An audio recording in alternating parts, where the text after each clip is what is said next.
Welcome back to the 2020 Take 2. We are so close to finished. We're in the third arrondissement today, and the third arrondissement is home to one of my favorite museums, if not my absolute favorite museum in Paris, and it's free, and you have to come. We're gonna be wandering around in the third, which compromises the Haute Marais, or the High Marais.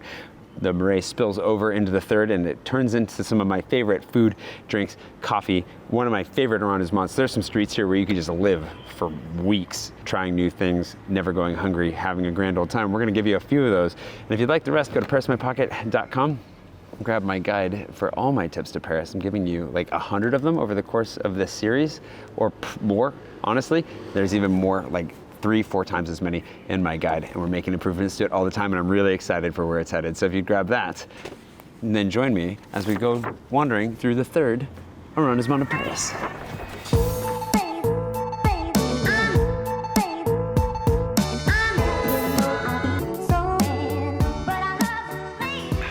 So Kawa, it's interesting because this isn't where I intended to come this morning, but it's the classic rule of something's got to be closed. The place we're gonna go, which is really cute, really nice, really like it. Fairly new, only been around for maybe a year. Two things: one, they're just randomly closed on Tuesdays. By randomly, I mean I thought they were only closed on Mondays. It's my fault. Two, they don't allow laptops, and we're gonna have a little bit of a business meeting here this morning. So you can't have it all, but thankfully at Kawa down the street, you can have it all as long as you don't need a pastry. They've got some really delicious coffee, and they do really, really nice filtered coffee, and they'll give you multiple cups to get the experience of like, how does the shape of this cup change the flavor of the coffee I'm drinking? If you're like us, you can kind of tell we're not quite that refined in our palates, but someday we'll get there. And then of course the coffee itself is very nice. The layout is also very nice, and it's very close to Temple, which is the neighborhood that we're in, but also the square right around the corner, a park that used to house kind of an old castle. Anyway, Kawa, they do offer some iced options on a hot day like today, and it is pretty warm in here. You can get an iced latte, cold brew, filter, espresso. No food as far as I can see, so maybe take it to go and find something snackish nearby, because this neighborhood's got plenty of snackish, delicious options. Speaking of snackish options, we should go find some snacks of low-key information in the form of ancient documents.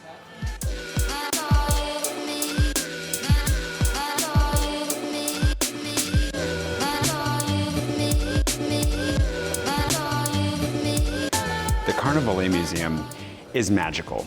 It's free, and it is the oldest museum in Paris. It is the Museum of Paris. It's got a collection of objects, signs, bits of history, prehistory, all the way to modern day. That just makes for the most magical story of Paris. Walking through here to me is always a treat. I always learn something new about the city, whether it's the interactive maps or all the like little doodads and gadgets you can actually touch and feel and interact with. There's just so much to enjoy about this museum. At the very entrance to the beginning of this place, or at the very beginning of this place, you'll see a whole collection of old signs from the city with different shops and breweries and all kinds of interesting things. It's fascinating just to kind of get a glimpse back in time, but then they take you to prehistory. You get to walk through from like Neolithic, and it was the Mesolithic era as well. You get to start from like way in prehistory, go all the way through the French Revolution and into modernity. And there's just so many nice little insights, but it's also the fact that there's a lot, it's not just that it's interactive, like it's great for kids. There's things you can look at, play with, kind of get a real feel for older versions of how people saw the city and also how you might go about navigating it in the past. But the other thing is that it's probably the most accessible museum in Paris in the fact that they have Braille for so much of the writing. It's been translated into English. It's really easy to navigate and get a sense of the place, even if you don't speak French or you are visually impaired, which is great. The Carnavalet is also full of a lot of unique pieces, like this piece of Louis XIV, which is one of the few originals that survived the French Revolution and was not destroyed. There's a ton of really cool old stuff that was put in here by Haussmann himself, the guy who was in charge of renovating Paris under Napoleon. He convinced the city of Paris to buy this estate and turn it into a museum, and a museum to the glory of the city itself. There's some of my favorite stuff in here, some paintings depicting the creation of Pont Neuf. You can see models that show the old island itself, the center of the city, with the bridges that had houses on them. There's a lot of stuff that you hear about in the history of the city that you get to see here. And for me personally, the first time I came here, there were a lot of dots that got connected for the very first time by coming here that wouldn't have been otherwise. It is free as well. If you want to come here, this museum is 100% free. And back during COVID times, when it first reopened, they did have timed slots, but you don't even need to do that anymore. Just show up, walk on in, and you're good to go. You can buy tickets online for the exhibition, or you can buy them here when you get here. Otherwise, the permanent collection is free. So if you want to get out of the sun, out of the rain, you want to find a toilet, you want to just a little wander, you don't have to do the whole thing in one go. It is massive. This place could take you 2 to 3 hours to get through in its entirety. I still have yet to make it to the French Revolution. Every time I come here, we bail before the time. Actually, the first time they kicked us out, but we'll get there. And the cool thing is, since it's free, I can just walk straight into that part next time, and I think that's exactly what I'll do. Carnavalet Museum might be my favorite museum in Paris, but it's because I love Paris so much. And if you love Paris, if you want some history, you want to look back in time, this is the place to do it. It's a great museum to spend a lot of time in, for sure. Loved it.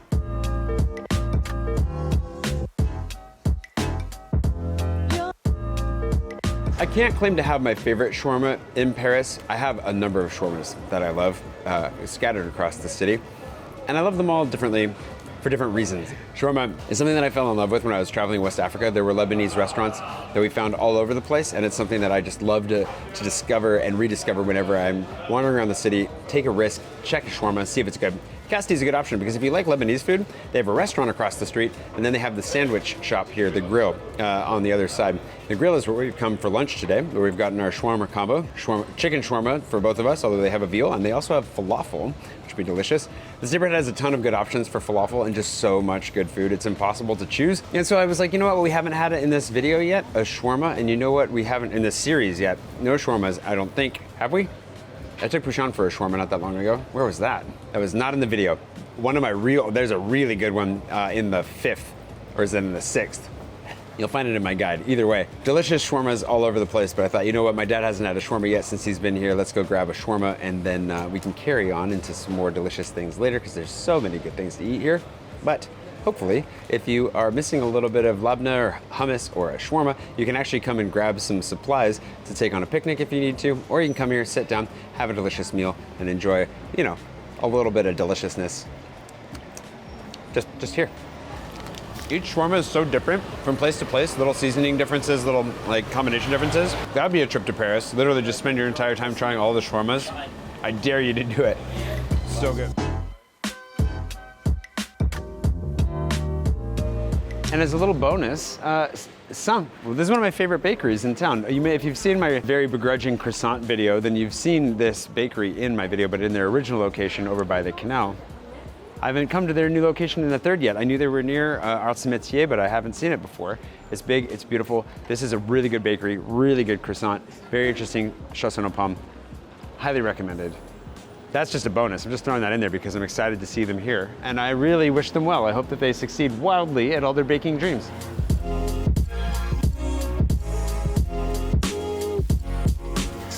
The coffee. It doesn't get much simpler than that for a name. The coffee is a nice little Japanese designed and executed store that you order with a tablet.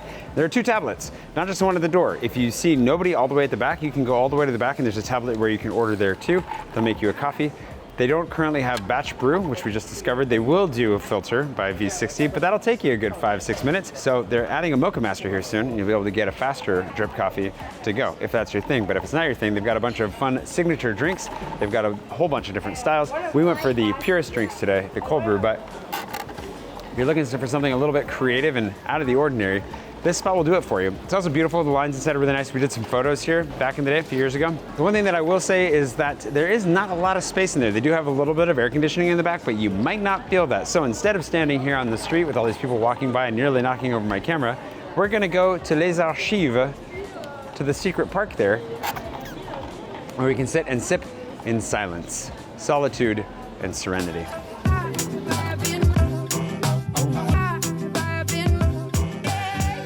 Hidden deep in the back corner of Les Archives, you'll find a secret garden. And the secret garden is unfortunately not so secret that it took us a minute to find a seat. However, it's not the kind of place you would normally think to look. I think you even said you were surprised that this was here. A little. Yeah, if I were on my own, I probably would not have wandered as far back here.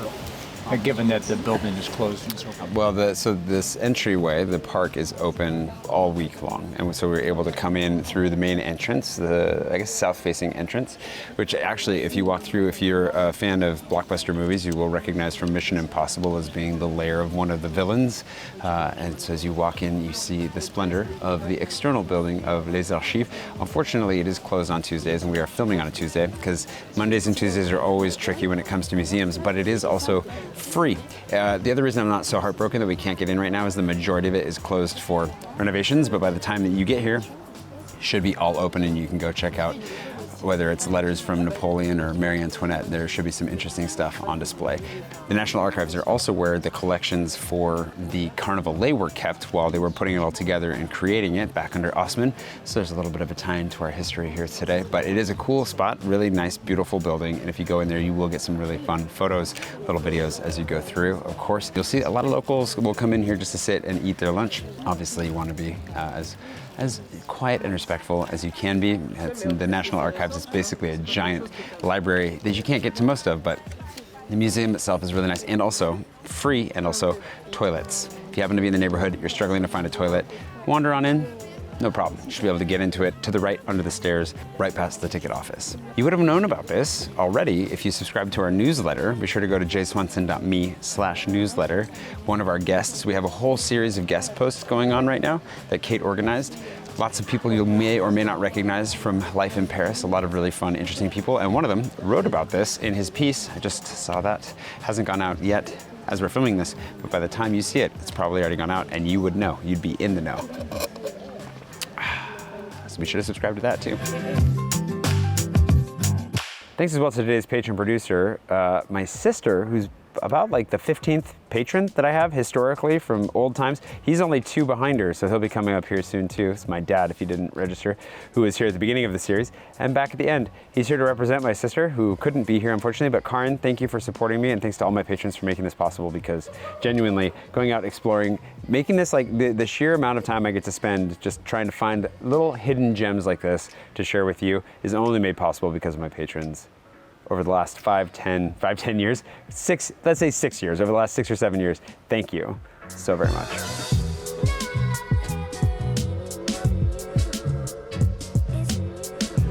Bon Esprit, good spirits, good times, good craft beer, good people. I've been coming to this place since they opened. I actually discovered this place very, very briefly after they opened. I've known David for a long time. We went to a wedding together last year in the south of France.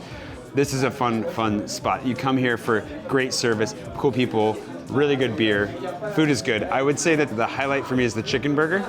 That's what I would put my stamp of approval on. It's gonna be, the rest will be all right. The beer selection is always on point. There's also a really delicious sake that's made by a friend of ours around the corner if you'd like to get a shot of that while you're in here. And of course, they can make some really, really nice mocktails. Like if you'd like an alcohol-free cocktail, the guys behind the bar know how to do it, and they will do it well. You know, have a good time while you're here. This place is usually rammed. We just reserved a table, but if you don't, you might not find a place to sit, and the later the evening goes, the more full this gets. So if you'd like a local bar experience where you're gonna get like just a really good time, again, with really fun service and an actual local vibe, like this place is usually pretty much French speaking through and through. This is a good place to do it. Also on Mondays, trivia, which you're gonna wanna reserve for. If you're gonna do the trivia, you're gonna have to sign up ahead of time, because speaking of rammed, that is completely full.